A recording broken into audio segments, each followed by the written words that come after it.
disculpas. Y quiero decirles a los interesados que las últimas presentaciones, las últimas 3 presentaciones ya están disponibles en video, como va a estar la tuya disponible en video hacia adelante, así que es posible a través de la unidad de virtualización que tengamos uso de lo que se ha hablado, de los comentarios, de las exposiciones, para charla de cualquier cosa, se aprieta el botón y clic. Listo. Eso. Oiga, especial alegría en presentarles hoy día al profesor Cubillo.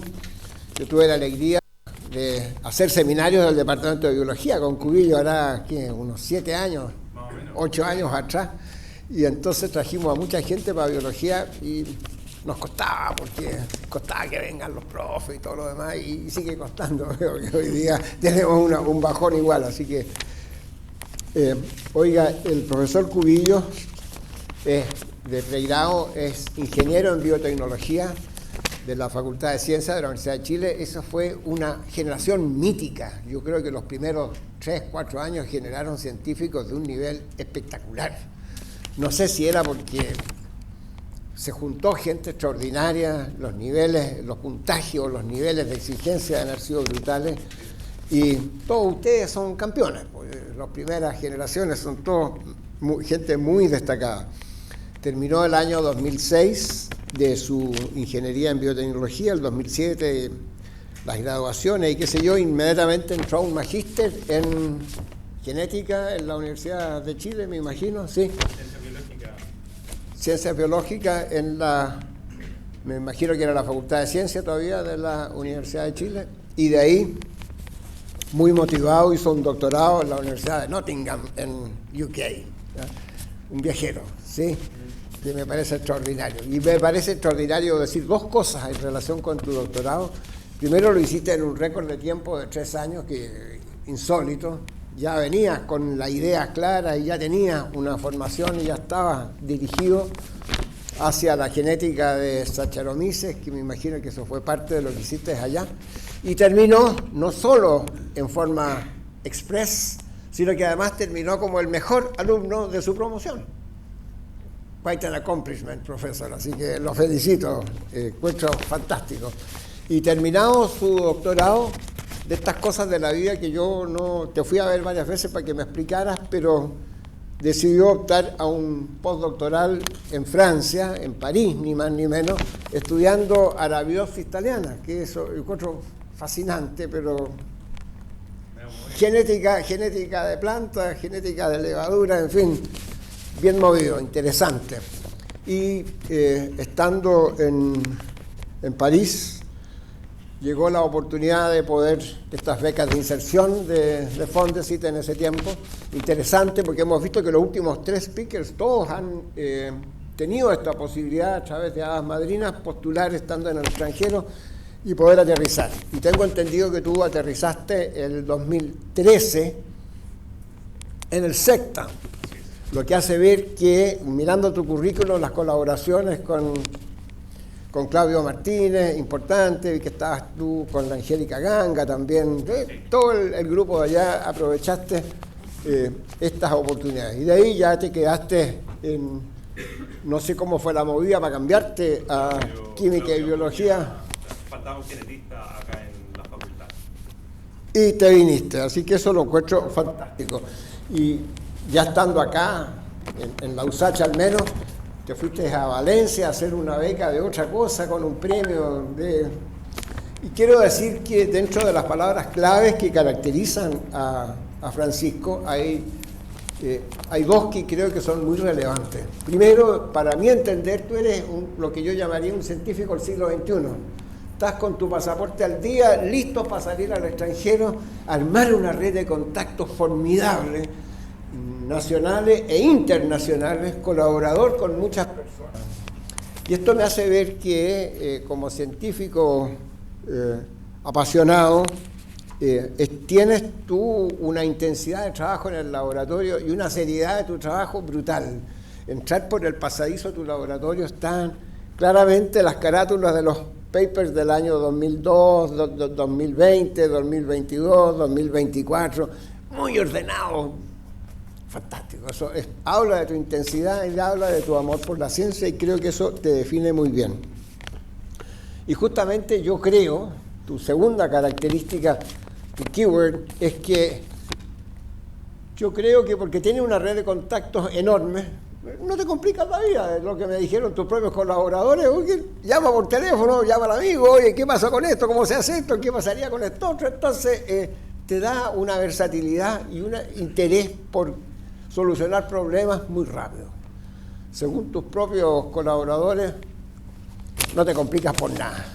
Todo se puede solucionar y tienes esta habilidad fantástica de hacerlo difícil fácil y entonces hacerlo experimental.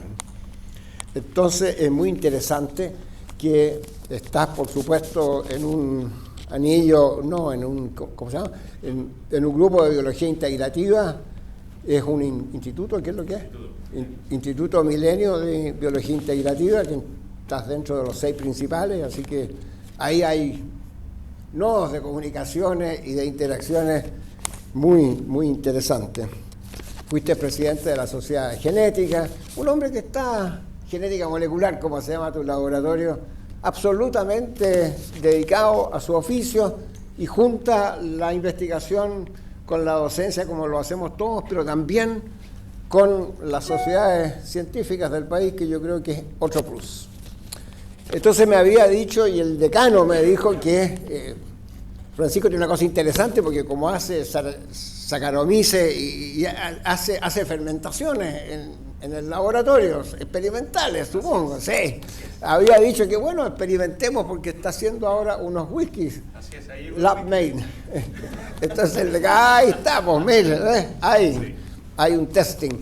Pero el decano dijo, oye, no se puede, no sé qué cosa, no sé cómo se va a resolver esta parte del testing, quizás lo hacemos en otro momento, Muy bien, oye, felicitaciones y bienvenido y gracias por aceptar este desafío de mantener los seminarios de la facultad. Bien, gracias profesor. ¿Está prendido el micrófono? Ahora sí.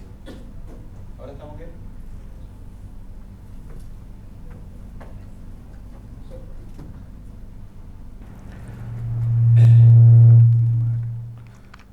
Oye, en todo caso, los vasos de whisky están servidos. Así que, están ahí, están allá, sí. Bien. Si estos son pocos, hay refuerzo. Muchas gracias, profesor, por la introducción. Sí, yo creo que el desafío más grande es hacer estos seminarios exitosos. Pero yo creo que esto va en pendiente positiva, así que esperemos que siga así, que siga la cultura, y quiero agradecerles a cada una de las personas que están acá hoy día. Esta es una charla un poco mixta. Vamos a partir, a ver si esto anda, si no voy a necesitar ayuda. Ahí está. Bien, la charla está estructurada de tal manera que primero, bueno, el profe ya les contó algo un poquitito de la carrera. Les voy a resumir un poquitito más desde mi perspectiva lo que ha sido esta trayectoria para llegar hoy día hasta acá, y luego vamos a ver un par de líneas de investigación dentro del laboratorio y cómo dentro de eso nos vamos relacionando con distintos colegas y cómo entra el whisky aquí a jugar, del que tenemos aquí hoy día presente netamente con objetivos del proyecto de investigación que financian este proyecto. Ahí está. Entonces, bueno, como decía el profe, yo realicé el pregrado en la Universidad de Chile, ingeniero en biotecnología molecular, me gradué en el 2006, el 2007 saqué el título, y ese año me gané la beca Chile para ir a hacer el doctorado a la Universidad de Nottingham, junto con un profesor senior, el profesor Ed Lewis, y un doctor muy joven, Gianni Liti, quien estaba terminando su postdoctorado y estaba buscando independizarse. ¿Y por qué destaco esto? Porque la verdad es que tener a Gianni, que hoy día es un líder en términos de investigación en levadura, fue súper bueno, porque la verdad es que tenía apoyo constante en el laboratorio. Entonces nunca estuve solo, desde el día 1 que llegué al laboratorio nunca estuve solo, siempre tuve el apoyo de Gianni, pero también era como tener un padre y un abuelo. Entonces el profesor Ed Lewis, que me decía, bueno, a todo, dale, no hay problema, tú sigue, y Gianni, que en realidad aterrizaba mucho de eso, pero la verdad es que fue bastante agradable trabajar con ambos. Y en el fondo forjaron un poco este perfil genetista. Efectivamente, en Inglaterra el doctorado dura 3 años porque uno desde el día que aterriza comienza a trabajar en el proyecto de tesis. Uno elige el proyecto de tesis dentro del primer mes que tú llegas y te pones a trabajar inmediatamente en ello. Entonces eso hace y facilita de que en realidad el proceso de doctorarse sea 3 años, máximo 4 años, pero la verdad es que yo tuve la suerte de que las cosas resultaron desde un principio y por lo tanto el doctorado se sacó en 3 años. Como dice el profe, en realidad después decidí cambiarme a la biopsia italiana, pero tiene un sentido esta decisión. Les voy a contar el sentido académico y luego el sentido personal. El sentido académico es que efectivamente dentro del doctorado en genética yo trabajaba mucho con variación natural, genética cuantitativa. Y en realidad quienes son expertas en genética cuantitativa es la gente que trabaja en plantas. Son ellos quienes empezaron y lideraron esto y por lo tanto en realidad al trabajar en esto desde la levadura me di cuenta que mucho de lo que me basaba para trabajar estaba hecho originalmente en plantas. Y eso entonces me llevó a mirar mucho el trabajo de Olivier y decidir y decir, este es un lugar que a mí me interesaría ir en el futuro. Esa es la parte académica. La parte personal es que mi mujer estaba haciendo su doctorado en España, yo estaba en Inglaterra, necesitábamos una ciudad donde ambos pudiésemos encontrar trabajo como postdoc. Olivier estaba en París y París obviamente sonaba un lugar bastante atractivo donde poder vivir y donde ambos pudiésemos desarrollarnos como científicos y encontrar pega, básicamente. Entonces, como que todo sumó y por lo tanto fui a hacer el postdoctorado a París. Y dentro de eso, claro, suena como un cambio algo importante, desafiante. Jaime, ¿me ayudas? Y la verdad es que era bastante fascinante porque el INRA donde fui a hacer el postdoc estaba atrás del Parque de Versalles, es decir, INRA está dentro del Parque de Versalles. Entonces era almorzar en el parque, a veces a la hora del almuerzo salíamos a correr por el parque entre los turistas. Y tenía una plataforma también bastante buena para hacer investigación con un gran número de plantas, entonces desde esa perspectiva era además un lugar fascinante. El único problema es que estaba en París y por eso pongo las fotos ahí arriba, porque la verdad es que no fue fácil lidiar en términos culturales desde el día 1. Fue un poco difícil tener que lidiar con... Yo era el único extranjero en el grupo de investigación y por lo tanto el no hablar francés fue una puerta que me pegaron en la cara inmediatamente el día 1 que llegué. Así que el día 2 ya estaba en clase de francés para poder, en el fondo, poder desarrollarme en el grupo de trabajo. Los lab meetings eran en francés, todo era en francés, que fue algo que cuando fui a la entrevista nunca me dijeron. Y todo el mundo habló un inglés perfecto conmigo, pero cuando llegué a trabajar la verdad es que las cosas se dificultaron un poco. Y quienes alguna vez han tenido la posibilidad o han escuchado de estar en Francia y sobre todo en París, la verdad es que la gente no es tan amable hasta que habla francés. Una vez que hablas francés, la verdad es que es bastante fascinante, la gente te abre las puertas, te reciben con una sonrisa y hoy día tengo grandes amigos y amigas que en general, luego de pasar varios años en Europa, son de Francia porque en realidad son personas muy amables, ¿ya? Entonces al final todo bien. Y posteriormente entonces, como decía el profe, me gané una beca que en ese tiempo se llamaba beca al retorno, que era similar a la inserción, y era una beca bastante atractiva que luego se terminó. Duró más o menos 3-4 años que varias personas pudieron volver a Chile, porque en el fondo de alguna manera cuando uno se va a hacer este tipo de estudios al extranjero quedas un poco exiliado, no quedas contactos, no tienes una hada madrina en Chile, no tienes a nadie en Chile, por lo tanto en realidad estás bastante exiliado.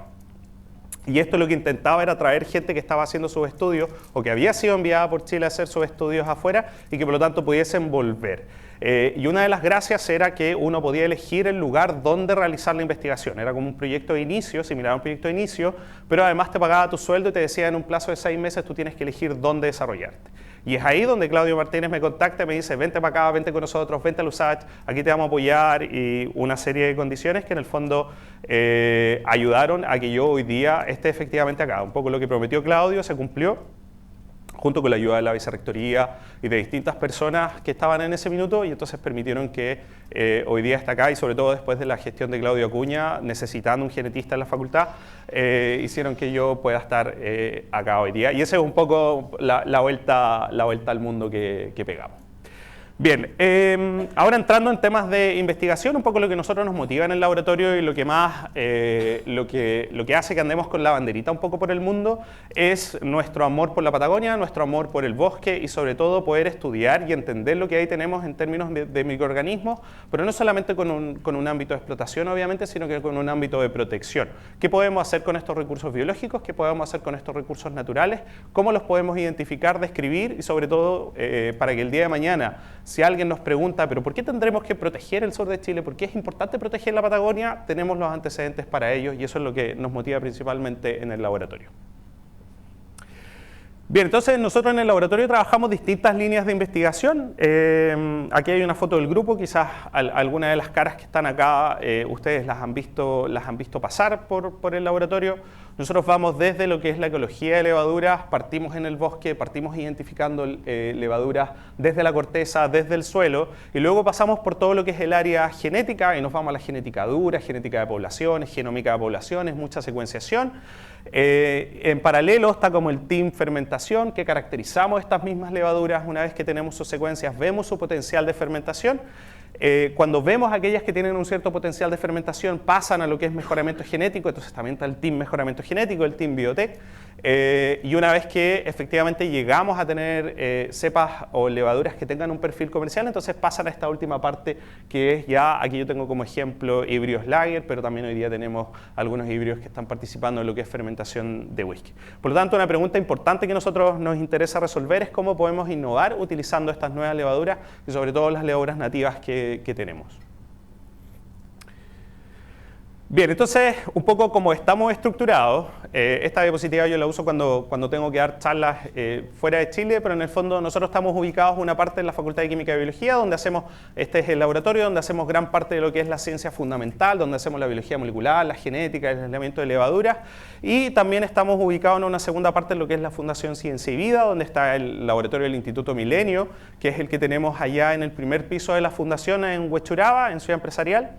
Y es además donde tenemos la planta piloto. Por lo tanto, aquí se hace como la investigación fundamental y todas aquellas levaduras que tienen ya un potencial bastante importante pasan a lo que es el laboratorio que está en la Fundación Ciencia y Vida, donde tenemos fermentadores de 100 litros, 25 litros, 60 litros y algo súper simple. Tenemos una cañería en el suelo que nos permite manguerear los fermentadores y todo lo necesario y por lo tanto es como una infraestructura básica pero esencial para poder tener una planta piloto en nuestro caso.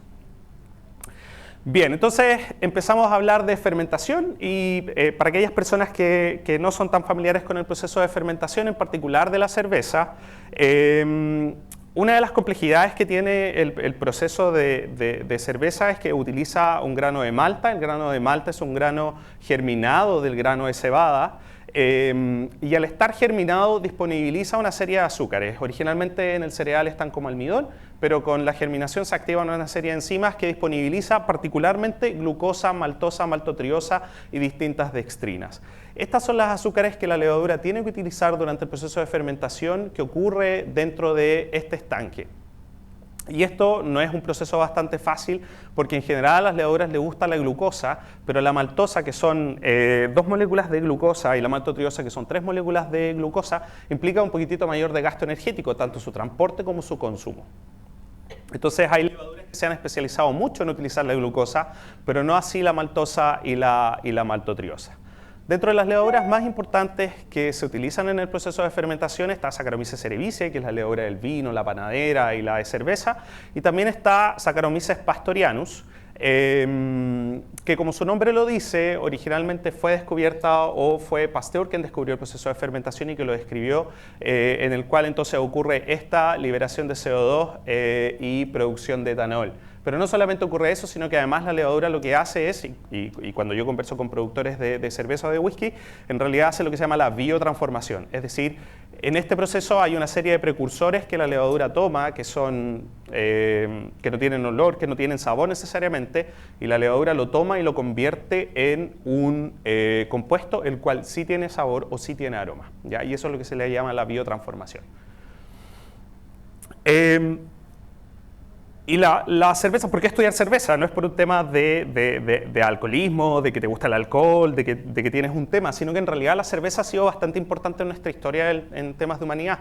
La fermentación, como decía Javier hace un par de semanas atrás, es una forma de conservar alimentos. El etanol es uno de los primeros antimicrobianos que como especie utilizamos y por lo tanto si una vasija contiene etanol en su interior probablemente va a estar inocua, es decir, cualquier vasija con un líquido sobre 2% de etanol lo más probable es que no contenga bacterias. Es decir, si pensamos hace 1000 años atrás, 800 años atrás, era más seguro tomarse un vaso de algo con etanol antes que tomar el agua que corría por las calles por Europa, ¿cierto? Entonces, de alguna manera, este antimicrobiano permitía mantener en el tiempo, sobre todo en temporadas de invierno, líquidos que contenían nutrientes, como carbohidratos, como proteínas, ¿cierto? Entonces, de alguna manera, era un antiséptico que aseguraba la nutrición en la población. Y por lo tanto, ha sido parte importante de nuestra subsistencia, diría yo, en la historia de la humanidad, particularmente en lugares donde Europa, que eran bastante cochinos hace algún tiempo. Y de manera interesante dentro de esta relación que se daba en Europa y de estas enemistades constantes que ocurrieron hace bastantes años atrás, es que fue un francés que le vino a explicar a los alemanes cómo ocurría el proceso principal en el cual ellos trabajaban. ¿Ya? En el fondo es como que ahora venga alguien de un país vecino y nos diga a nosotros, ¿cierto?, cómo hacer ciertos procesos de los cuales nosotros somos expertos. En ese minuto obviamente era herir tu orgullo, ¿cierto?, como alemán, que viniera un francés y te dijera, mira, yo te voy a explicar cómo ocurre el proceso de fermentación del cual tú dices que eres experto. Y por lo tanto, entonces lo que hizo Pasteur en ese minuto fue utilizar como esta especie de microscopio aséptico. Entonces lo que hacía era que pasaba este líquido derivado del proceso de fermentación y se dio cuenta que cada vez que habían como estas figuras ovaladas, ocurría el proceso de fermentación. Si no estaba presente, entonces no ocurría la fermentación. Y entonces ahí dijo, es un ser vivo el cual está a cargo del proceso de fermentación y esto no es una reacción química, ¿ya? Le dio vida al proceso de fermentación al verla en este microscopio y por lo tanto entonces también esta levadura hoy día lleva el nombre en honor a su trabajo. Hoy en día entonces tenemos una serie de especies que han sido descritas dentro del género Saccharomyces. Saccharomyces cerevisiae siendo la principal, es un modelo de estudio en biología, se utiliza a nivel industrial, ¿cierto? Y yo creo que así como tenemos los perros, también tenemos levadura, que es una especie domesticada que nos acompaña y que, por ejemplo, en la pandemia se dieron cuenta que mucha gente que no tenían levadura no podían tener pan. Era así de sencillo. Si no tienes levadura, vas a carecer de una serie de elementos en tu vida diaria, ¿ya? También hoy día Saccharomyces cerevisiae es capaz de hacer etanol, por ejemplo, para poder mover un vehículo.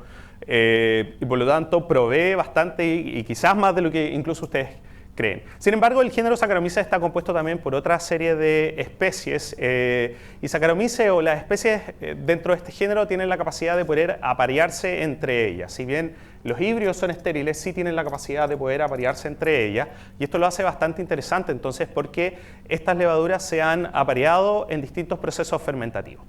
Entonces, en algún minuto, en la era ya más genómica, se entendió que Saccharomyces pastorianus en realidad no era una especie dentro del género, sino que era un híbrido. Ahora, ¿qué se sabía? Que uno de los parentales del híbrido, o sea, la mitad del ADN estaba compuesto por Saccharomyces cerevisiae y la otra mitad del ADN estaba compuesto por una levadura que nunca antes había sido encontrada y que se creía extinta, ¿ya? Entonces, una de las preguntas, y por lo tanto esto además hacía de que era imposible generar nuevas levaduras del tipo lager. Si pensamos hoy día en la cervecería del tipo lager, esta ocupa aproximadamente entre un 75 a un 90% del mercado de lo que es la cerveza. El mercado de cerveza es el mercado de bebidas alcohólicas más grande, mucho más grande que el vino, mucho más grande que los destilados. Y por lo tanto, digamos, es bastante grande este mercado. Sin embargo, solamente existen dos levaduras presentes y esto es porque principalmente en algún momento en el siglo XVII, en el siglo XVI, ocurrió la hibridación entre Saccharomyces cerevisiae y esta levadura desconocida en el sur de Alemania. Sin embargo, como las levaduras no dejan fósiles, no es posible volver atrás en el tiempo y decir, mira, tenemos un fósil de levadura, con este fósil podemos reconstruir lo que fue la hibridación, lo que fue todo este proceso de compartir levaduras dentro de Alemania. Lo que sí se sabía es que la fermentación En la parte baja del fermentador empezó aproximadamente en el siglo XIV y que ocurrió compartir algunas levaduras. Lo que sí ocurrió de manera importante en el siglo XVII o a principios del siglo XVII es que Alemania hizo la ley de lo que es la pureza de la fermentación de la cerveza. Es decir, la cerveza solamente se podía hacer en temporadas de invierno, porque así aseguraba de que el cereal en verano se utilizaba para alimento, no para fermentación. Y lo otro es que además eso hacía de que las fermentaciones no se contaminaran. Porque a mayor temperatura, mayor probabilidad de contaminación, por lo tanto eso hacía de que las fermentaciones ocurrieran principalmente en invierno. Entonces, si alguien ha tenido la oportunidad de ir a Alemania, en general muchas veces los fermentadores están como en la cava, en el -1, donde probablemente hay una temperatura como la que tenemos aquí hoy día, ¿ya? Entonces no son altas temperaturas, pero además se tenía que garantizar de que el proceso ocurriera, que la fermentación ocurriera. Y esto entonces ya es un proceso de selección, es un proceso de selección artificial en este caso, porque estamos colocando una temperatura en la cual el proceso de fermentación tiene que ocurrir. Saccharomyces cerevisiae, muchos de ustedes, de las personas que han hecho pan, siempre le ponen un pañito al momento de leudar, ¿cierto? O sea, no es una levadura fría. Por lo tanto, cuando uno no puede hacer algo, uno hace colaboraciones, como decía el profesor, cuando yo no tengo una capacidad, bueno, colaboremos. Entonces, probablemente colaboró con esta levadura, que sí tenía la capacidad de hacer las cosas en frío, y eso entonces dio origen a esta levadura lager. En ese minuto, entonces, los cerveceros eran muy amiguis y lo que hicieron fue compartir esta levadura. Entonces, decir, ¿sabes qué? Tengo una levadura súper buena que es capaz de hacer esta fermentación a baja temperatura, y entonces incluso hasta el siglo XIX fue compartida por absolutamente todos los cerveceros prácticamente en Europa. ¿Qué generó esto? Un tremendo cuello de botella que hace que hoy día entonces tengamos solamente 2 levaduras del tipo lager disponibles en términos comerciales. Por lo tanto, la pregunta era cómo se había originado este híbrido. Posteriormente, en el año 2011, se encontró de que esta levadura se le llamó Saccharomyces eubayanus y el lugar donde estaba presente eran los bosques de la Patagonia. Y eso entonces explica un poco de por qué nosotros desde Chile llegamos a interactuar con lo que es la cerveza. Entonces, hoy día les voy a llevar a través de 3 preguntas. Uno, ¿cuál es el origen de la madre de la levadura lager, que es esta Saccharomyces eubayanus? ¿Cuál es la diversidad de esta especie u otras que están presentes en Patagonia y cómo podemos innovar desde Chile con ellas? Uno de los proyectos donde partimos nosotros en realidad vamos a partir en el bosque, vamos a partir de cómo buscamos levaduras y cómo es posible entender respecto de esta levadura que es llamada la levadura madre, que es Saccharomyces eubayanus, y para esto les voy a mostrar un video entonces de lo que es el núcleo Milenio Lily, que es uno de los núcleos donde nosotros tratamos de entender en términos ecológicos a esta levadura y el bosque donde habita. ¿Sabías que existe un rincón del mundo que tiene paisajes alucinantes aún teniendo condiciones extremas? Se encuentra al sur de Chile y Argentina y se trata de la Patagonia. Esta región cuenta con una biodiversidad impresionante para la comunidad científica, con una variedad de flora y fauna que incluso aún no se termina de conocer por completo. Pese a tener temperaturas que pueden alcanzar los -17 grados Celsius en invierno y vientos de hasta más de 100 km/h, el territorio se encuentra poblado de hongos, de los cuales se descubren ejemplares día a día. Por otro lado, la capacidad de resistencia de la lenga ha permitido que bosques frondosos recubran la zona, adaptándose a las condiciones climáticas de un ecosistema frío y ventoso. Particularidades como estas motivan a nuestro núcleo Milenio Lily a investigar continuamente los límites de la vida en la Patagonia. Entonces, uno de los puntos donde partimos nosotros efectivamente es la Patagonia. Saccharomyces eubayanus fue encontrada y que vivía originalmente en la lenga. Esto ocurrió en el año 2011. Nosotros partimos con nuestra línea de investigación aproximadamente el año 2017, donde nos preguntamos qué pasaría con esta levadura por el lado chileno. Saccharomyces eubayanus vive principalmente en lo que es la lenga, y la lenga es el árbol más criotolerante del género Nothofagus. Por lo tanto, estamos hablando de que la levadura más criotolerante del género Saccharomyces, es decir, Saccharomyces eubayanus vive en el árbol más criotolerante del género Nothofagus, y el cual es la lenga.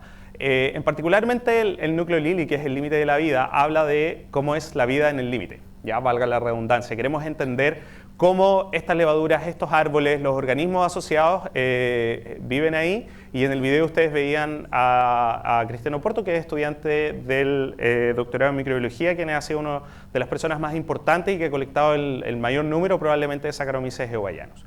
¿Cómo hacemos la colecta? Y aquí también hay un video que se puede reproducir mientras tanto. Aquí estamos con quien ahora es doctor Pablo Quintrell, cuando era mucho más joven, cuando no era doctor, era estudiante de pregrado. Y nos acompañó, estamos en Willow Willow y estamos efectivamente tomando muestras de corteza para poder recuperar levaduras desde la misma. Así se ven al día cero, la corteza, el medio de enriquecimiento limpio, pero ya después de 7 días uno puede comenzar a ver que efectivamente hay un sedimento, la levadura crece y es posible enriquecerla desde esta corteza. ¿Ya? Entonces, de esa manera, nosotros lo que hicimos fue seguir en lo que era el bosque de Lenga, y el bosque de Lenga comienza en Altos del Ircay, que está en la región del Maule, y llega incluso hasta lo que es Tierra del Fuego. En este verano estuvimos muestreando en Puerto Williams, que ya son prácticamente los últimos bosques que que es posible acceder a muestrear. Yo sentía que ya con eso poníamos la banderita de decir muestreamos el último árbol de Lenga, y estábamos allá y nos dijeron, no, puedes tomar una lancha y puedes irte 12 horas más hacia el sur, y... y la verdad fue como que, ok, bueno, no sé qué tanto le guste la idea a mi señora para irme de nuevo 2 semanas o algo así a un lugar recóndito, pero ya, ok, todavía quedan árboles que a lo mejor es posible muestrear incluso aún más al sur. Los bosques llegan hasta acá, no llegan hasta Antártida. En algún minuto hubieron bosques de notofagos en la Antártida, pero hoy día solamente ya no queda nada de eso, y por lo tanto los últimos bosques a muestrear pueden estar acá. En resumen, para no ir a través de toda la historia, que hemos encontrado que las poblaciones de Saccharomyces eubayanus varían desde obviamente lo que es Altos del Ircay hasta lo que es Tierra del Fuego, y en colaboración con Diego Lipkin, que fue la persona que encontró Saccharomyces eubayanus cerca de Bariloche, y el doctor Pablo Villarreal, quien se ha desarrollado en el laboratorio nuestro y ahora tiene una posición en la Universidad Mayor. Hemos logrado identificar una serie de poblaciones ligadas a la Patagonia. Ahora, cuando miramos los colores y el país, nosotros podemos ver acá una serie de colores, y cada uno de ellos describe poblaciones genéticamente distintas. Si nosotros miramos el hemisferio norte, prácticamente no encontramos nada, ninguna de estas poblaciones. Entonces, en realidad, lo que estábamos viendo es que la mayor diversidad genética y la mayor cantidad de linajes estaba presente en Patagonia. Y sobre todo uno de los linajes más importantes, PB1, que está desde la latitud aproximadamente 43 hasta la 55, tiene una de las mayores distribuciones y podría ser uno de los linajes más exitosos y más extensos dentro de la especie. Por lo tanto, era difícil pensar en un origen europeo para una especie que presenta su mayor diversidad en Patagonia. Entonces, luego de eso empezamos a hacer una serie de análisis genéticos para poder reconstruir la historia. Yo siempre le digo a los estudiantes de bioquímica, una de las gracias de genética es que tú puedes reconstruir el pasado, predecir el futuro y reconstruir el pasado. Por lo tanto, teniendo datos genéticos, reconstruyamos el futuro, ¿cierto? Y entonces lo que observamos es que había un ancestro común, y primero se disgregaban 2 poblaciones, Patagonia A y Patagonia B, ¿okay? Y desde Patagonia B emergía otra población que era la holártica, que era la que estaba en el hemisferio norte y donde estaba un poco la levadura más cercana y que hibridó con Saccharomyces cerevisiae en Alemania. Por lo tanto, tiene parentales los cuales estaban presentes en Patagonia. ¿Ya? Y luego, entonces, cuando nosotros miramos los genomas que ustedes ven acá, lo que ustedes observan acá son 3 colores. Esos 3 colores significa que las levaduras europeas tienen 3 poblaciones parentales, es decir, han existido cruces entre levaduras. En este caso son 3 parentales y son de 3 poblaciones que solamente están presentes en Patagonia. Es decir, el genoma europeo tiene como parental 3 poblaciones que están en Patagonia, lo cual también nos daba indicio de que efectivamente esto tiene un origen más bien patagónico y no, digamos, del hemisferio norte. Otro aspecto importante es que en el hemisferio norte no hay árboles de notofago. Estos están exclusivamente presentes en Patagonia y en el sur de Australia y Nueva Zelanda, y en el hemisferio norte se ubican en árboles de Quercus. Y lo que observábamos es que en general eran levaduras que habían hibridado entre ellas, pero solamente proveniendo desde linajes que están presentes en Patagonia. Posteriormente, el año 2022 se encontró por primera vez un aislado europeo de Saccharomyces eubayanus, lo cual prometía un poco de que los europeos estaban buscando este parental para hacer nuevas levaduras del tipo Lager, Y acá hubieron dos aspectos importantes, o tres, digamos. Uno, quienes encontraron la levadura fueron estudiantes de pregrado. Entonces, hay algo que nosotros también hacemos acá, y es que en genética los estudiantes lo que hacen es salir al campus y tomar muestras de árboles para aislar levaduras desde los árboles del campus. Allá también lo hicieron, y tomaron muestras de suelo de un quercus. Este es un quercus muy joven, sin embargo, tomaron muestras de suelo y encontraron entonces una levadura Saccharomyces eubayanus. Otro punto importante es que si nosotros miramos acá la capacidad de utilizar maltosa, que es el azúcar más abundante en cerveza, esta cepa es una cepa patagónica que tiene la capacidad de crecer en maltosa. Sin embargo, aquellas que eran de University College Dublin no tenían la capacidad de crecer en maltosa, por lo tanto esto significaba que no podían ser utilizadas en cervecería. Y tercero, y un punto importante, es que en su paper reconocían un poco lo que nosotros habíamos dicho, de que efectivamente había existido un evento out of Patagonia, o sea que esta especie efectivamente venía desde Patagonia y no era una especie como mucho de lo que escuchamos que proviene del hemisferio norte, sino que en realidad es una especie que proviene desde el hemisferio sur, que migró hacia el hemisferio norte de alguna manera. Ahora, la pregunta, ¿me da la siguiente, Jaime, por favor? Es qué ha ocurrido dentro de esto. Y esto se enmarca dentro de lo que fue la tesis de Pablo Quintrell, por qué unas consumen maltosa y otras no. Y lo que encontró Pablo es que efectivamente, o lo que se ha encontrado es que efectivamente las cepas europeas han perdido los genes que permiten metabolizar la maltosa o tienen mutaciones importantes en ella, mientras que lo que son las cepas patagónicas conservan todos los genes necesarios para el metabolismo de la maltosa. Por lo tanto, acá lo que podemos obtener, y me falta aquí lo que es el mapa del mundo, no sé si en la siguiente estará. No, tampoco, no sé por qué no se... ¿Y ahí se ve o no? ¿Tampoco? Ahí se ve, pero acá no, con el contraste no se ve. Ya. Bueno, aquí hay un mapa del mundo donde acá está América, acá está lo que es Eurasia y acá está Norteamérica.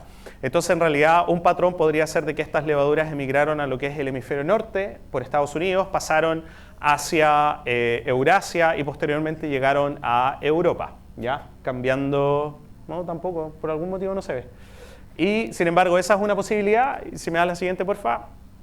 La otra posibilidad es que también se han encontrado esta levadura en Nueva Zelanda, pero se encontró que también era una híbrida de los linajes que están presentes en Sudamérica o en Patagonia y que posteriormente entonces podría haber migrado hacia lo que es China y Europa, y eso es algo que se está intentando reconstruir.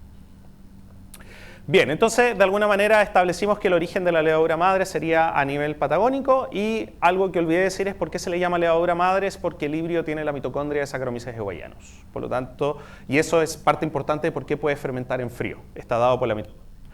Bien, sabíamos de Saccharomyces eubayanus, sin embargo la pregunta es, ¿existen otros linajes escondidos en Patagonia, otras levaduras Saccharomyces que quizás no conocemos? Y en base a eso, entonces, dentro de nuestro afán de hacer bioprospección, se nos ocurrió ir a hacer bioprospección a Chiloé. Siempre estuvimos enfocados en la montaña, en la cordillera de los Andes. Sin embargo, nunca habíamos mirado hacia Chiloé, hacia la costa Pacífico. La costa Pacífico, a diferencia de los Andes, ha sido enormemente arrasada por nosotros. Por lo tanto, los relictos de bosques notofagus primarios son bastante pocos. Algo que hemos aprendido en la experiencia es que el árbol, mientras más viejo, más levadura tiene.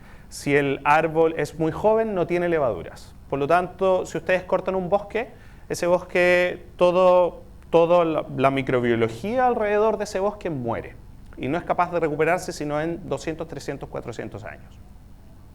Por lo tanto, en la costa es mucho más difícil encontrar, obviamente, bosques de notofagus. Sin embargo, donde hay bosques de notofagus están presentes en lo que es la reserva costera valdiviana, ¿cierto? Frente a Valdivia por Corral, ustedes cruzan y está la reserva costera valdiviana, y también luego están los parques en Chiloé. Por lo tanto, como lo que fue parte de la tesis de doctorado de Tomás, empezamos a evaluar qué es lo que ocurría ahí. Y habitualmente también esta diapositiva la cuento cuando voy a congresos internacionales, porque Chiloé tiene una magia, ¿no? Está llena de mitos, está llena de leyendas, ¿cierto? Además, los bellos palafitos, etc. Entonces tiene un paisaje increíble y tiene una cultura y una serie de historias tremenda. Por lo tanto, es fascinante lo que ocurre con Chiloé. Sonia, deberías ir a Chiloé cuando puedas para conocerlo. Justo este viaje fue en verano, entonces me acompañó mi hijo. Ahí está la ranita de Darwin, que es posible encontrar creo que este es Parque Tantauco, donde está presente al sur. Entonces hay un parque acá en Tantauco, también está el Parque Cucao, y también es posible encontrar cerca de Ancud una serie de árboles los cuales sí pertenecen a bosque primario, que no han sido cortados. No necesariamente están dentro de un parque, pero sí es posible encontrarlo. Entonces lo que hicimos fue muestrear por Chiloé. Entonces aquí se ve un tremendo árbol, por ejemplo, que está tomando Tomás una serie de muestras. Y entonces nosotros acompañamos. Yo estaba obviamente más preocupado que mi hijo no incurriera en ningún accidente, pero Tomás y Sebastián estaban ocupados tomando muestras. Cuando nosotros caracterizamos la región ITS, que es en el fondo una región que habitualmente se utiliza para saber qué especie es la levadura, lo que vimos no tuvo ninguna sorpresa. Las muestras de Chiloé clusterizaban con otra especie hermana de Saccharomyces guayanus que se llama Saccharomyces huvarum, la cual es bastante utilizada, por ejemplo, en fermentación de piñón. Es algo que hemos conversado con Javier. Es una levadura que también se encuentra normalmente en uvas, que también es capaz de hacer fermentación y que está ampliamente distribuida en lo que es coihue, no lenga, sino que coihue.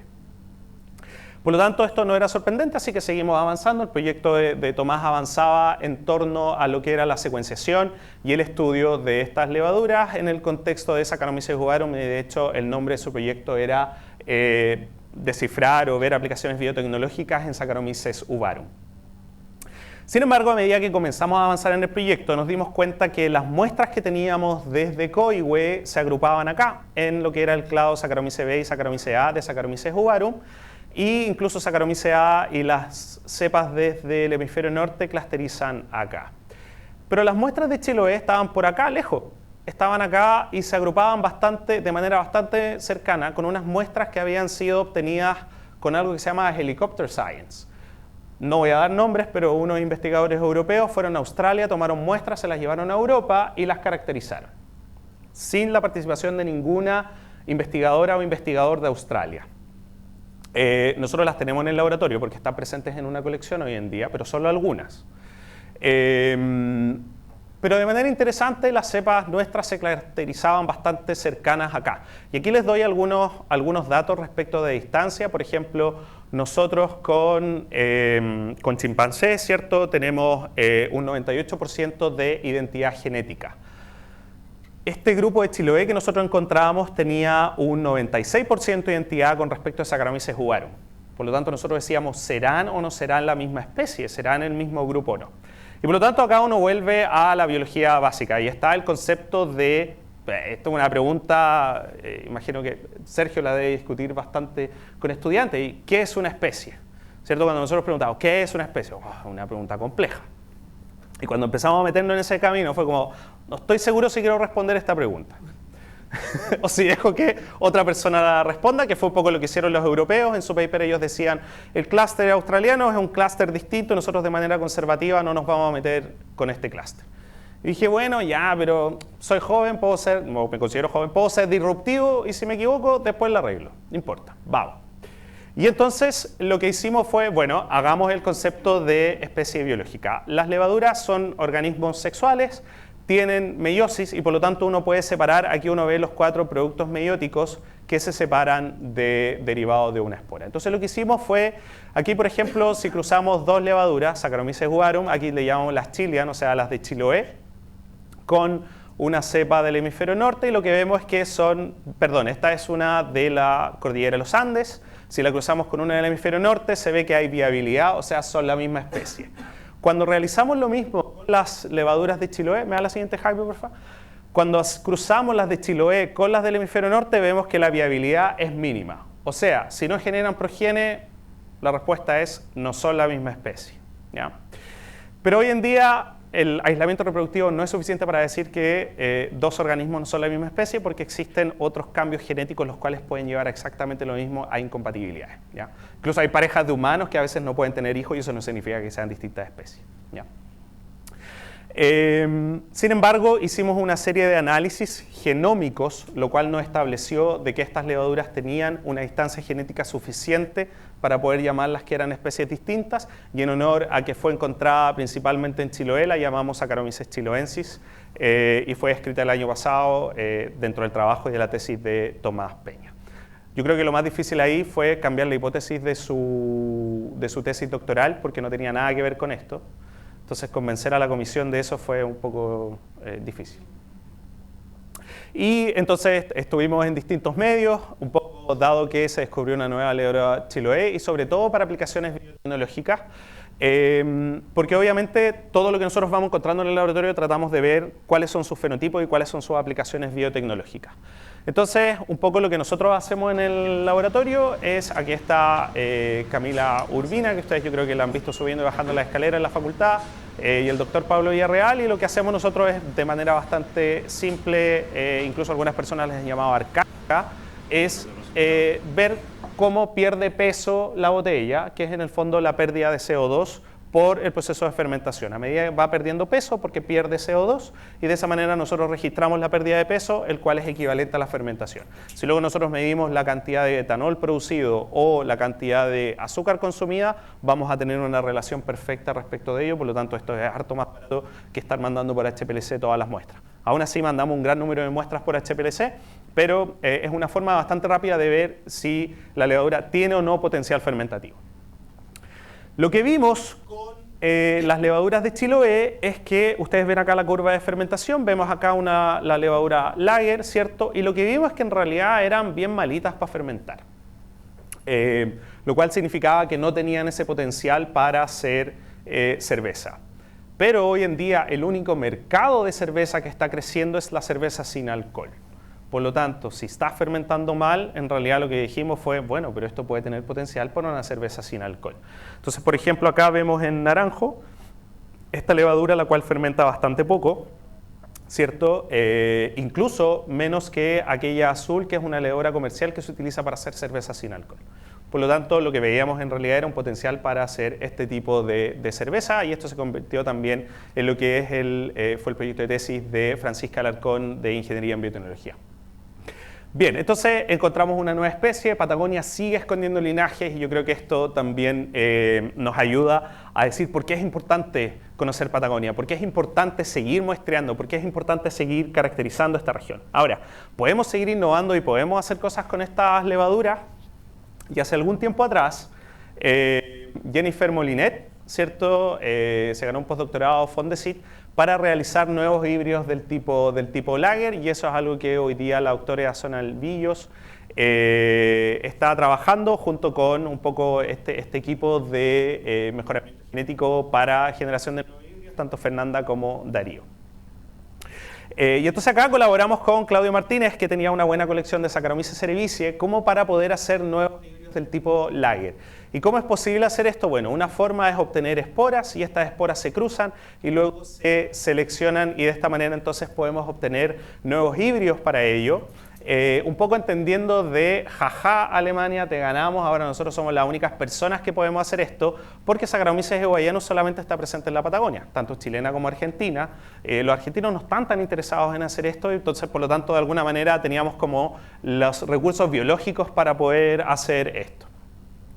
Cuando generamos los híbridos, tanto a baja temperatura, un poco emulando lo que había pasado en la selección en Alemania en el siglo XVI, como a mayor temperatura, aquí cada punto es un híbrido fermentado, ¿cierto? Acá están los parentales, y podemos ver de que existen parentales cerevisiae que fermentan mejor que los híbridos.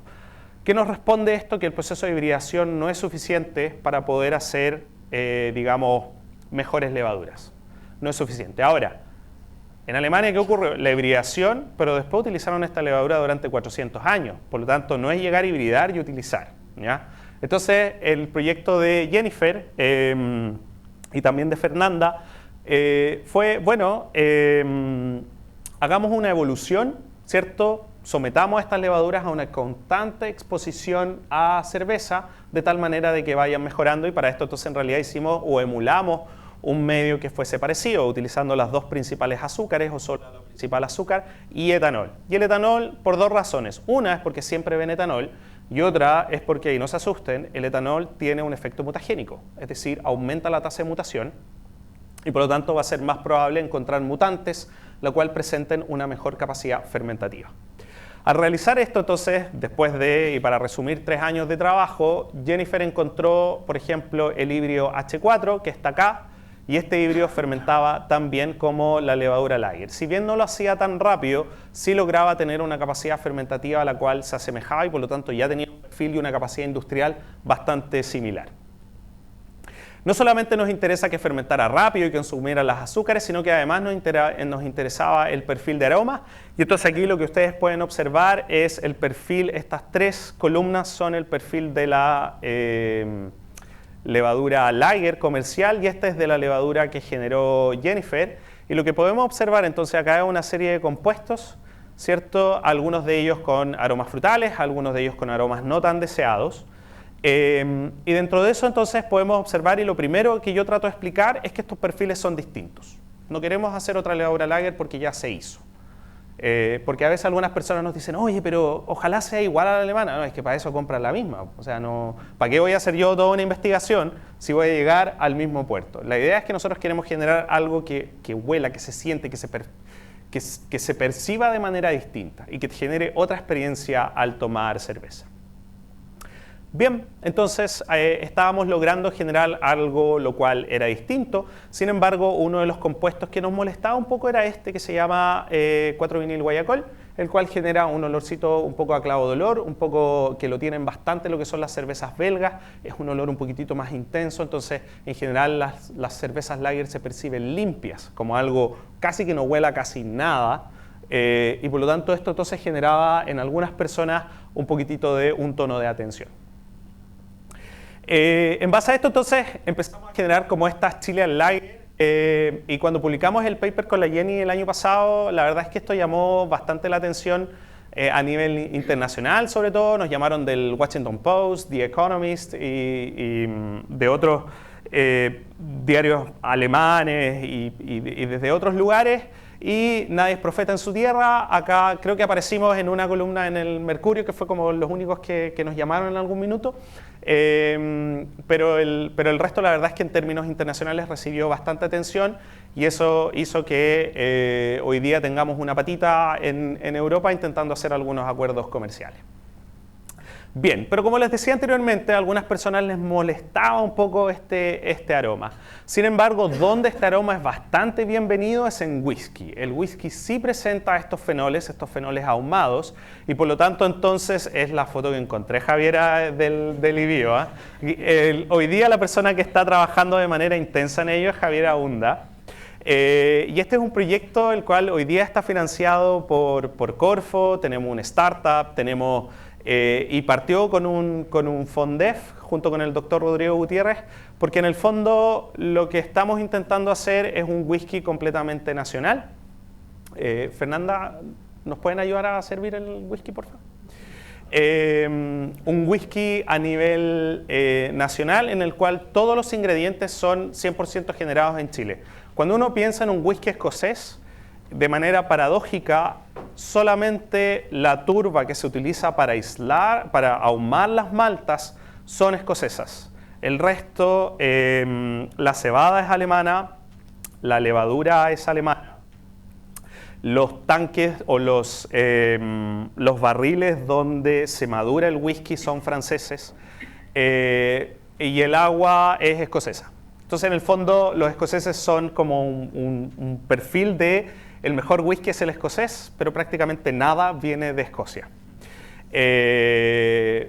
Nosotros en Chile efectivamente tenemos el material biológico para poder ahumar de manera eficiente las maltas. Tenemos un agua exquisita, una diversidad de agua a través de Chile. Tenemos levaduras que son capaces de hacerlo y tenemos maderas nativas para poder hacer barriles para añejar ese whisky. Por lo tanto, estamos en una posición única en la cual tenemos todos los componentes necesarios para hacer un whisky 100% nacional. Y en base a eso, entonces, hoy día ya tenemos un whisky que les voy a invitar a que, por favor, durante la ronda de preguntas, si es que hay preguntas, podamos degustar.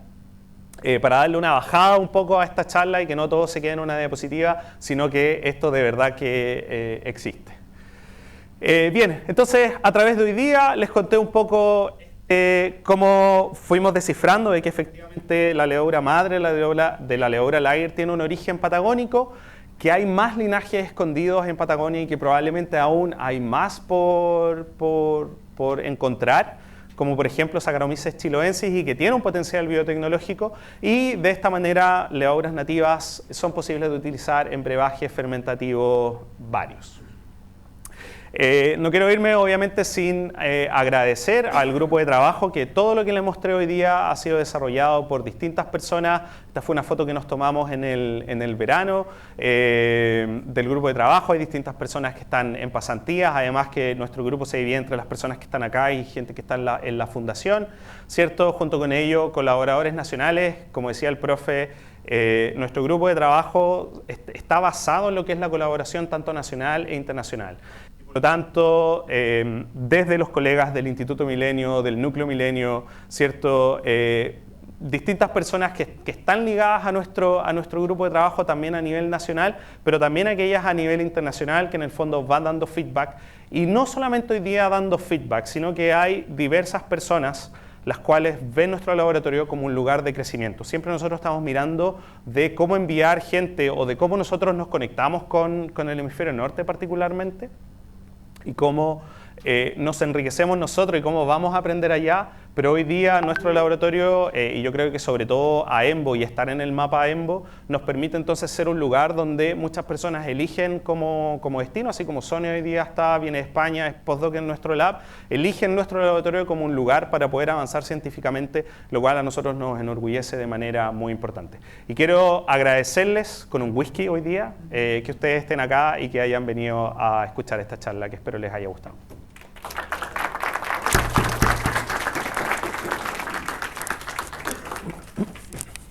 Yo estaba preparado para una cosa innovadora, Francisco, así que fantástico. Oye, ¿por qué estas levaduras viven en los troncos de los árboles? Yo creo que esa es la pregunta más difícil que no logramos todavía descifrar, porque nos hemos enfocado mucho a entender la microbiología, lo que vive ahí, cómo vive, cuánto vive, etcétera. Pero justo ayer le dije a Camila, Cami, ya es momento, porfa, anda a ver a Javier, porque necesitamos saber qué hay en esa corteza, porque no vamos a lograr entender por qué esas levaduras viven ahí si no hacemos un barrido absoluto de la corteza. Entonces, en el fondo, el llamado es, necesitamos ver por todas las técnicas posibles todo lo que hay en la corteza, todo metabolito, todo compuesto volátil, todo azúcar, todo. Si tu pregunta es, ¿pero qué? Todo. Toda la información que podamos rescatar de ahí, porque además tenemos corteza de lenga, de coihue, de roble, y son distintas. Los organismos que viven en cada una de ellas son distintas.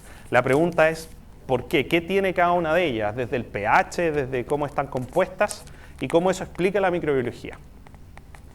Muy entretenido. Queda abierta entonces a la discusión la presentación de Francisco. Sí, quiero que además, por favor, eso, lo perciban, lo huelan, lo sientan. Este es un whisky que no está particularmente muy ahumado, pero está hecho con tanto levadura nuestra, recursos biológicos nuestros, y está hecho en una destilería. No es que esto lo hayamos hecho así como en el lab, sino que está hecho como corresponde en una destilería. Marcelo tenía una pregunta. Bueno, Francisco, muchas gracias por la presentación entretenida y tiene bastante sabor a ahumado. Sí. Tú lo percibes y eso que esto está un poquito ahumado. Bastante diferente, sí. Pero bueno, está muy bueno. Sí, yo también quiero whisky, por si acaso. Sí. Son preguntas. No lo... Sí, este está bajo llave en el laboratorio, eso sí. Sí, está bien. No, es que esto es parte del proyecto. Sí, es un proyecto que nos financia esto y necesitamos que nos digan dedito para arriba o dedito para abajo. No, está bueno. Una pregunta, dos en realidad. ¿Qué pasa con la denominación de origen de la palabra whisky? Primera, Okay. Esa es la... Okay. La segunda... Javier, esa es pregunta para ti para la próxima semana. Claro. Porque Chile ha tenido hartos problemas con la denominación de origen, incluso sí. Con el pisco se está peleando con sí. Perú por eso mismo. De repente, bueno, puede cambiar el nombre del proyecto. Lo segundo, en realidad, que es como que me llamó la atención al momento de los muestreos, Cuando ustedes sacan la levadura de la corteza, los bosques en general, las cortezas no están limpias, hay otros seres vivos sobre ella, principalmente musgos, líquenes. Sí. Entonces me hacía la pregunta del momento de los experimentos que buscan acortar la evolución de esos años. A lo mejor en esa evolución también participaron los musgos y líquenes para acelerar eso. No sé si puedes comentar al respecto. Sí, a ver, respecto de whisky, el whisky no tiene denominación de origen, no es como decir que la palabra whisky esté protegida, es decir, como el pisco o como otros. Por eso en realidad está el whisky borbón, el whisky escocés, el whisky irlandés, el whisky canadiense. Entonces en realidad nuestra idea es poner en el mapa el whisky chileno. No es una palabra que esté protegida, no, sino que en realidad el cómo lo haces, eso está protegido. Pero tú le puedes colocar whisky sin problema. O sea, si estás en Escocia y haces ese whisky, obviamente tienes que ponerle whisky escocés. Pero podemos hacerlo sin problema, ¿ya? Y respecto de lo que ocurre con las levaduras en la corteza, efectivamente hay una complejidad respecto a su entorno. La primera pregunta es, ¿qué hace la levadura ahí? ¿Tiene un rol activo?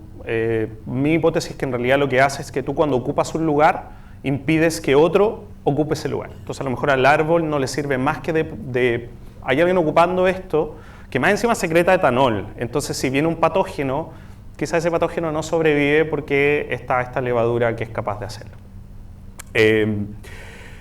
Y sí, probablemente existe una sucesión de funciones. Es decir, la levadura no es capaz de comer azúcares complejas. Ya Javier nos va a ayudar a descifrar cuáles son los azúcares o lo que está presente ahí. Pero mi impresión es que probablemente existen una cadena de hongos, líquenes u otros organismos que lo que hacen es descomponer esas azúcares y entregárselas a la levadura en el formato más simple.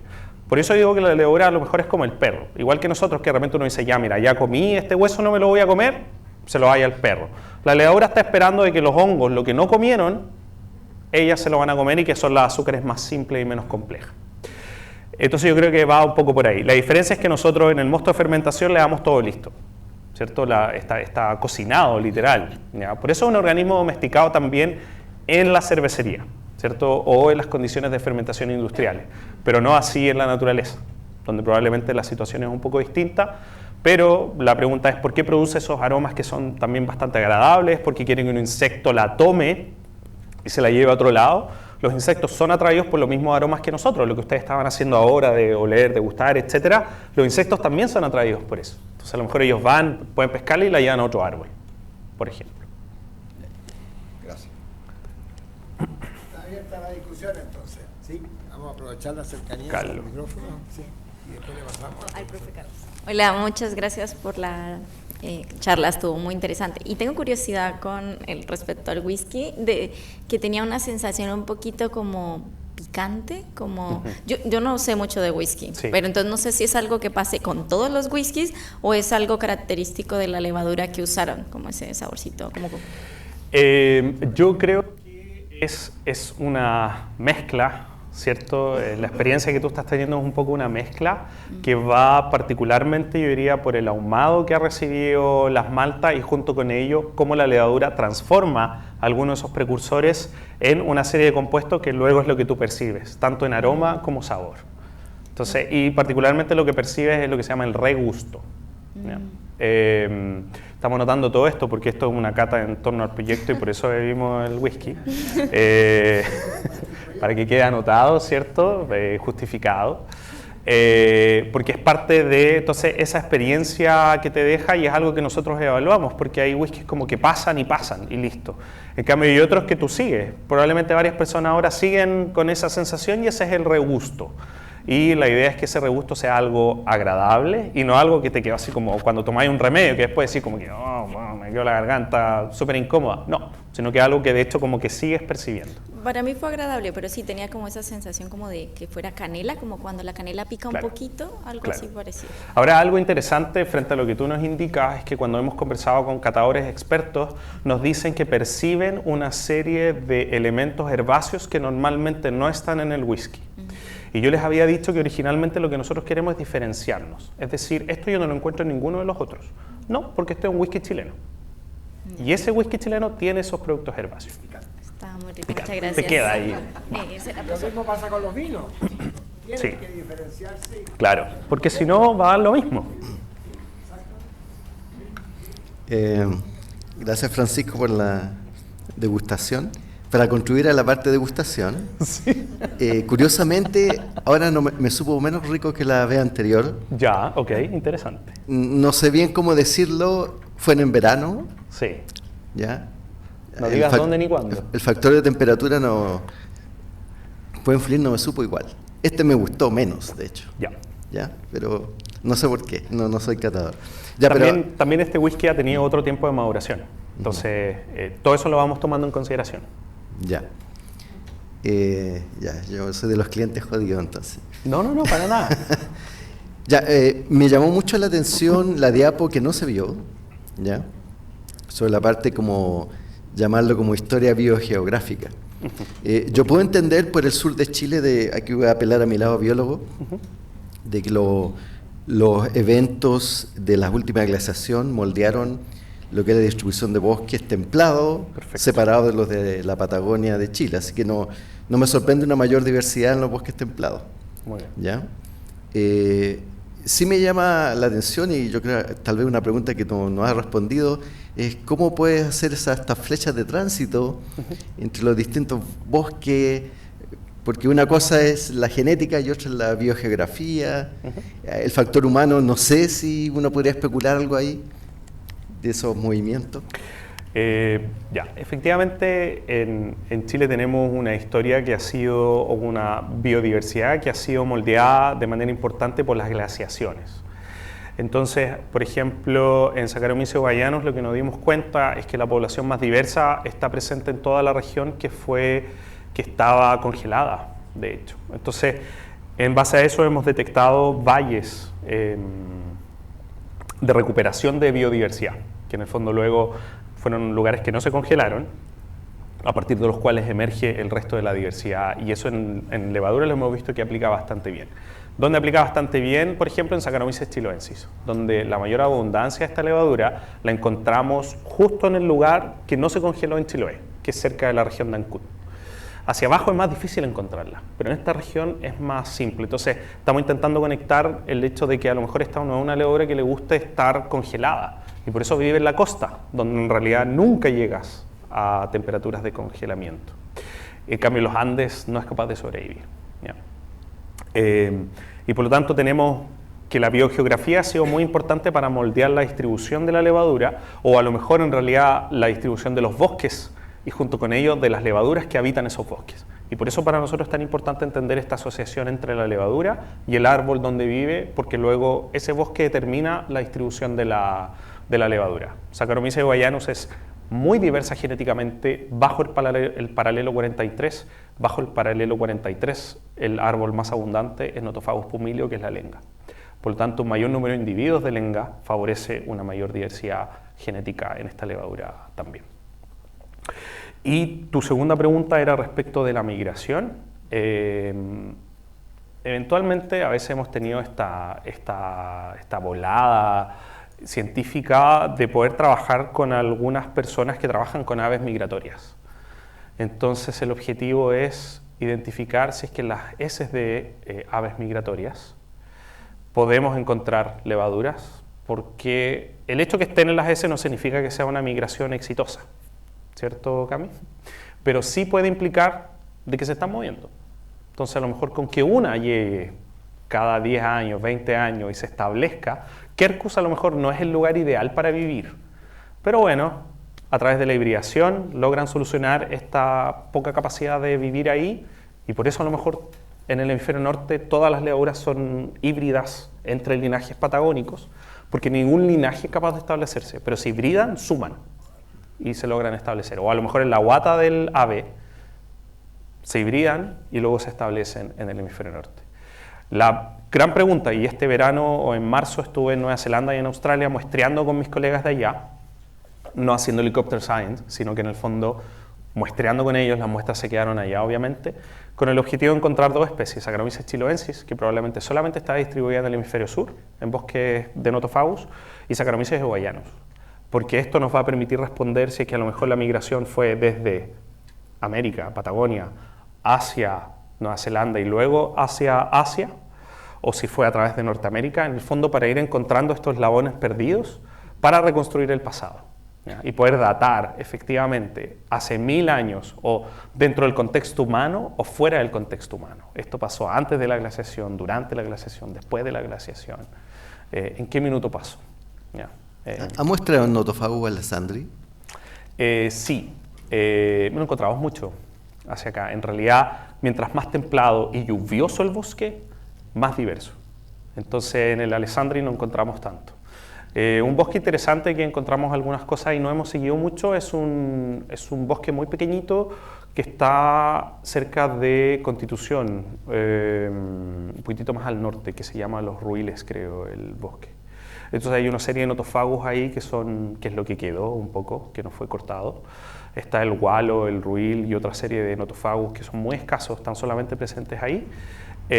Un poco para ir encontrando cómo el árbol determina también la diversidad según biogeografía, clima, etc. Pero Alessandri, que está más para acá, no hay mucho. Entonces en realidad hay que ir más al sur y ahí hay más riqueza. ¿Otra pregunta? Hola, oye, increíble todo. ¿El lúpulo se produce en Chile? No, pero el lúpulo no se necesita para whisky. El whisky se hace con cebada, agua y levadura. ¿Y la cebada hay en Chile? Sí, se cultiva. ¿Sí? Se cultiva en Chile, en los campos en el sur hay cebada, de hecho se puede comprar cebada patagónica. Por eso también cumple el check de hecho en Chile. Se cultiva acá, sí. Pero el lúpulo no se utiliza para hacer whisky. El lúpulo le da el amargor y el aroma o los precursores para el aroma a la levadura.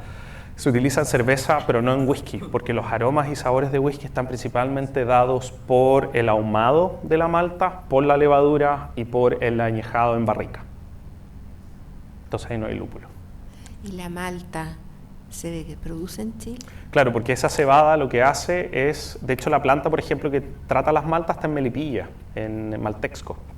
Entonces ellos compran cebada que producen a nivel nacional. Temuco, por ejemplo, está lleno de cebada. Luego eso se le aplica calor para que el grano crea que va a germinar, se detiene inmediatamente la germinación y ahí ya se llama malta.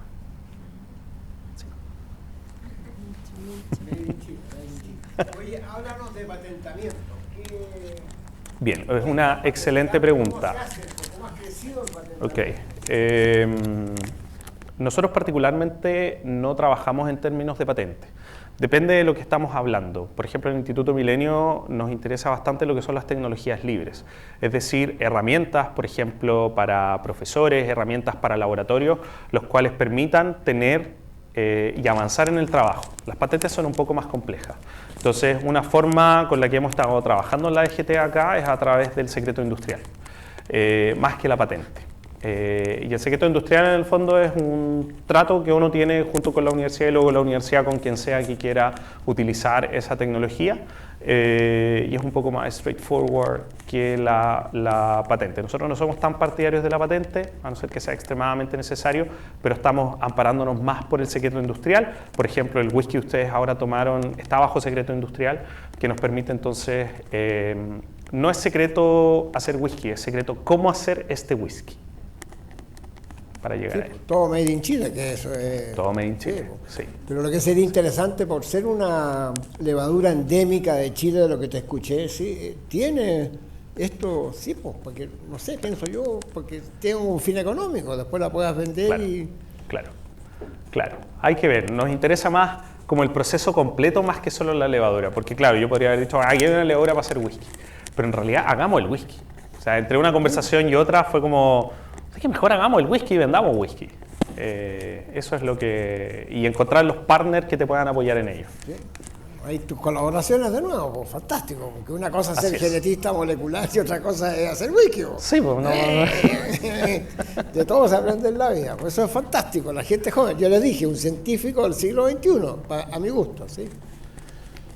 ¿Sí? ¿Comentarios? ¿Más comentarios? ¿O el whisky apagó la lengua? ¿Qué pasó? ¿Sí? Javier, ¿y la química? ¿Qué vas a preguntar tú? Sí, fue más trabajo lo que le dimos hoy día. Oye, como tenemos que está- firmar que fuimos participantes de tu proyecto y te tenemos que firmar que No, no es asistimos, necesario, no es necesario, no. No. Bueno, Francisco, en relación a lo de las barricas, me llamó la atención esto de explorar otras fuentes de... ¿Se tiene alguna idea respecto a qué compuestos, o tengo que dar la respuesta yo? Qué buena. Pero Qué ¿qué, buena qué pregunta. tipo de compuestos podrían tener distintos a los que se puede tener, por ejemplo, una barrica de roble francés, Sí. una especie nativa?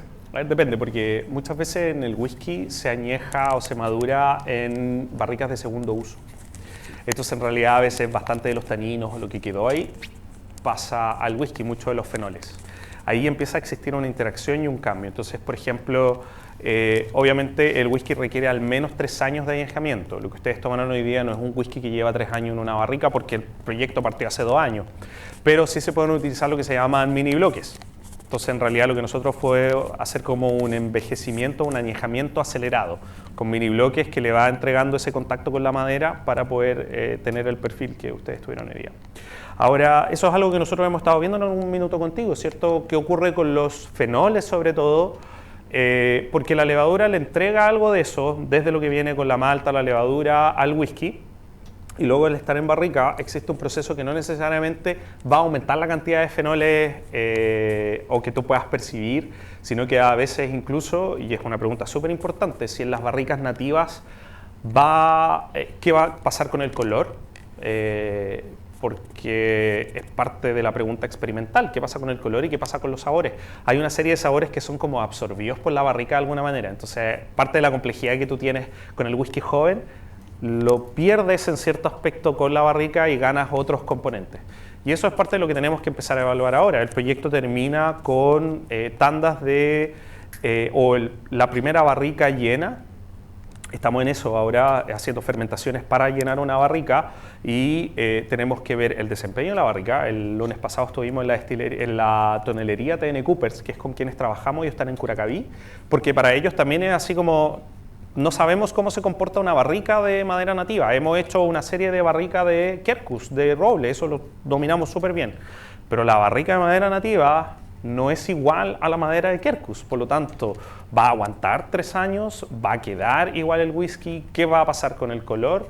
Y eso es como parte del proceso que te voy a ir molestando en este tiempo porque lo vamos a tener que ir evaluando. No solamente en términos organolépticos, sino que además, o si tenemos algún efecto importante en términos organolépticos, tenemos que en términos analíticos entenderlo. ¿Qué va a ocurrir? ¿Ya? ¿Por qué está tomando color? ¿Por qué no está tomando color?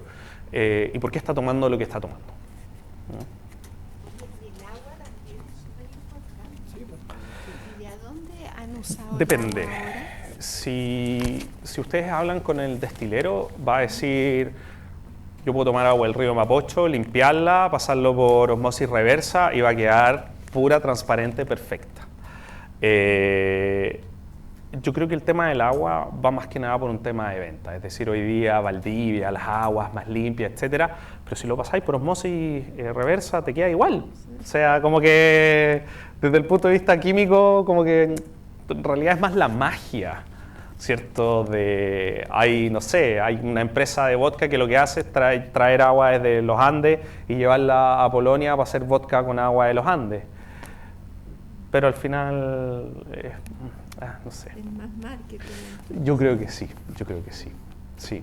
Ahora, si no haces ese proceso de osmosis inversa, sí. Ahí sí, obviamente, va a tener hace 200 años atrás no estaba ese proceso, por lo tanto, tú tenías que hacer el fermentado que mejor fuera con el agua. Por ejemplo, en Inglaterra las aguas son más duras y por eso uno encuentra cervezas más oscuras, porque van mejor con aguas duras. En cambio, aguas más blandas, como en Alemania, van mejor con cervezas más ligeras, como la Lager. Entonces, al final te adaptas. Pero hoy en día, con lo que hay, el agua la puedes convertir en lo que tú quieras. Oye, ¿le has llevado una muestrita a tu abuelo científico allá en Nottingham? Lo he ido a ver. Gianni ha probado, él ha estado acá en Chile, él ha probado y todo. Pero Ed se retiró y no lo he visto, no me he encontrado con él en Congreso. Pero de hecho ahora que voy a Congreso en julio debería llevar una botellita y... así como, Oye, como la petaca. Nobleza obliga, pues sí, él aprendiste muchas tiene razón. En marzo estuvimos en un congreso en Bariloche de cerveza y Macarena Araya, que es como la doctora que lleva el proyecto en términos de ejecución, me dijo, voy a llevar una botella para que le demos a probar a las personas que asistan. Entonces, en una se me perdió y veo que había como un enjambre de personas y dije, ¿qué pasa ahí? Y después veo a la Maca así como sirviendo el whisky. Claramente la gente le llamó la atención, le gustó, quería saber lo que era. Entonces, abrir esa botellita esta botellita tiene cierto éxito. Hola, muchas gracias por la presentación, súper interesante y también entretenido. Quería consultar si el uso de esta levadura, por ejemplo, tiene algún antecedente o evidencia histórica en otro tipo de fermentados, más bien locales, por ejemplo, como chicha o algún uso local, digamos. Saccharomyces bahianos en general no. También es algo que con Javier hemos estado intentando de determinar. Pero sí su hermana, Saccharomyces hugarum, que vive en Coihue, también vive bastante en Araucaria. Y por lo tanto las fermentaciones espontáneas, yo nunca he ido a obtener fermentado de piñón, no sé si eventualmente se podría obtener o si está en tu proyecto, pero lo que hay, el piñón se puede fermentar, no es tan fácil, pero se puede fermentar. Y una de las levaduras que lo fermenta es Saccharomyces hugarum. Eso ha sido reportado por el lado argentino, o sea, los argentinos sí han obtenido este fermentado y sí ven que Saccharomyces hugarum es una de las más importantes en esa fermentación. Por lo tanto, sí, ocurre cuando no hay intervención de decir compré levadura y lo inoculé, la fermentación espontánea también es liderada por alguna de estas Saccharomyces en ella. Todo depende también del grado de azúcar. ¿No? Muchas gracias. Oye, Francisco, ¿y el vino? ¿Se fermenta con Saccharomyces o con levaduras? ¿Con qué se fermenta? Sí, pero la gente del vino es la más aburrida de todas. Sorry. Pero no, la verdad no va. Los enólogos chilenos, las personas que trabajan en enología a nivel nacional, consideran de que en realidad gran parte del vino está determinado solo por la uva. Y la levadura lo que hace es producir CO2 y etanol. Que la levadura produzca el etanol que necesito en el vino y punto. El resto lo da la uva y el enólogo o enóloga. A diferencia de la contraparte francesa, mis colegas franceses trabajan de manera muy cercana con distintas viñas, porque las viñas le dicen, este año quiero cambiar el perfil de mi vino, la uva es la misma, quiero cambiar el perfil, dame otra levadura, genera otra levadura en el laboratorio, evoluciónala, haz algo distinto que me produzca más tioles, más ésteres, aquí y allá. Acá en Chile nos dicen, gracias, pero yo soy el enólogo o enóloga, yo sé hacer las cosas. Así que ahí no hay mucho que hacer. Por eso se lo dejé a Claudio Martínez, esa batalla dala tú. Oye, pero en las noches te haces enólogo ahora, pues, entonces haces un vino distinto y... Eso lo podemos hacer. Hemos estado haciendo chicha con Javier de repente, ahí con algunos brebajes. La chicha de manzana, por ejemplo, o el destilado a partir de chicha de manzana, ahí hay gente que está dispuesta a hacer cosas nuevas. Esas son fermentaciones un poquitito más interesantes. Todo depende en realidad del perfil. Muchas de las personas que han pasado por el laboratorio son personas o jóvenes que dicen, profe, quiero hacer kombucha, quiero hacer esto, quiero hacer pan con masa madre, quiero hacer aquí, quiero hacer allá y quiero que sea parte de mi tesis. Quiero hacer whisky, quiero hacer vino, etc. Y ahí entonces jugamos en base a eso. Pasar a la industria, en realidad, lo bueno del whisky es que son personas que en realidad les gusta mezclar y hacer cosas distintas. En el whisky tú los puedes mezclar y dices, acá tengo un whisky distinto, y eso es aceptado. En cerveza, la gente de cerveza jamás mezclaría dos cervezas. Entonces siguen la receta alemana. No, la receta alemana dice que hay que hacerlo así, así y así. Y la levadura tiene que ser alemana, no lo puedes cambiar. Que la gente del whisky tiene una perspectiva distinta, le gusta jugar un poco más con los parámetros, le gusta jugar más con los sabores y con la incertidumbre respecto a lo que va a ocurrir. Y yo creo que por eso científicamente nos ha ido un poquito mejor. ¿Otros comentarios a la presentación de Francisco, del doctor? ¿Sí? ¿Sí? Oye, y un aplauso final para Francisco.